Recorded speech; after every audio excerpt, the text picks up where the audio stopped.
এই ওয়েদারে এটা ছাড়া কি অন্য কিছুর কথা ভাবা যায়? একেবারেই ভাবা যায় না।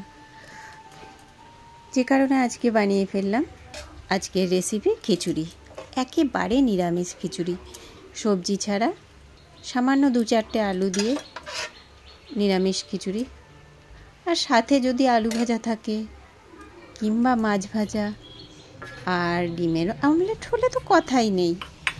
সাথে যদি চাটনি, পাঁপড় এগুলো থেকে থাকে তাহলে তো কোনো কথাই নেই।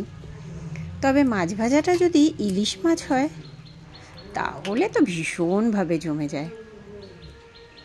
তো চলুন দেখে নেওয়া যাক আজকের রেসিপি আমার কিভাবে খিচুড়ি করলাম।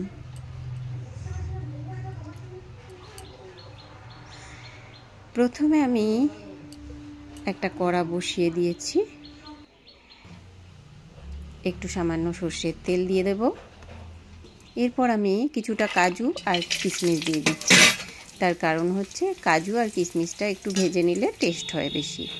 এরপর আমি সেই তেলে 2টো তেজপাতা, একটা শুকনো লঙ্কা চিড়ে আর কিছুটা গোটা জিরে আমি দিয়ে এরপর আমি একটু মুগ ডাল নেড়ে চেড়ে নেব।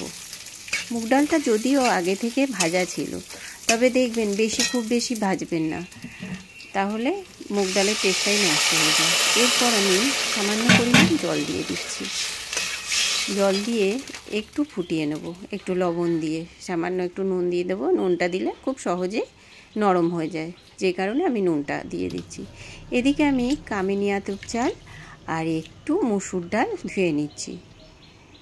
তার আগে আমি ওই মুগের ডালের সাথে একটু সেদ্ধ চালও দিয়ে দিয়েছিলাম। এবার আমি কামিনী আতপ চালের সাথে যেই ডালটা দেয়া মসুর ডালটা দুটো মিক্সড করে এতে ঢেলে দিলাম।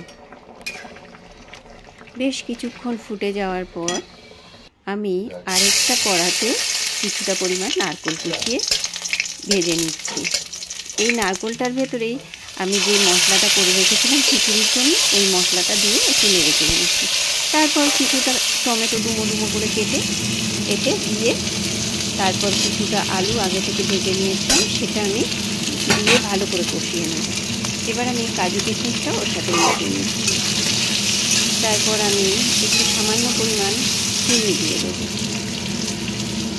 একটু হলুদ গুঁড়ো আর একটু কাশ্মীরি মিষ্টি সামান্য জলে দিয়ে এর সাথে মিশিয়ে ভালো করে কষিয়ে নিচ্ছি। চিনিটা দিয়ে এবার কষিয়ে নিয়ে ভালো করে কষিয়ে নিয়ে আমি যেই সেদ্ধ করে রাখা ডালে চালে সেদ্ধ ছিল সেটা আমি এর মধ্যে ফেলে দেবো এক্ষুনি।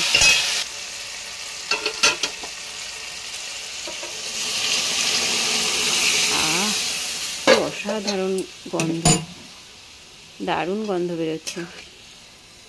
বেশ কিছুক্ষণ খিচুড়িটাকে ফুটিয়ে নিতে হবে।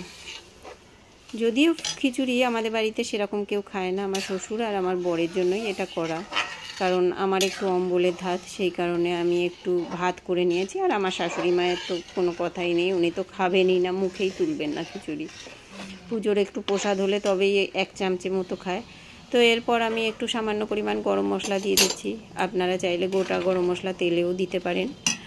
এবার আমি একটু ঘি দিয়ে দিচ্ছি, অল্প ঘি দিলাম, তার কারণ সবাই ভাতের সাথে, এই খিচুড়ির সাথে সবাই পরিবেশন করার সময়ও অনেকটা করে ঘি দিতে হবে, যেই কারণে আমি এতে বেশি ঘি দিলাম না। রেডি আমার খিচুড়ি। তো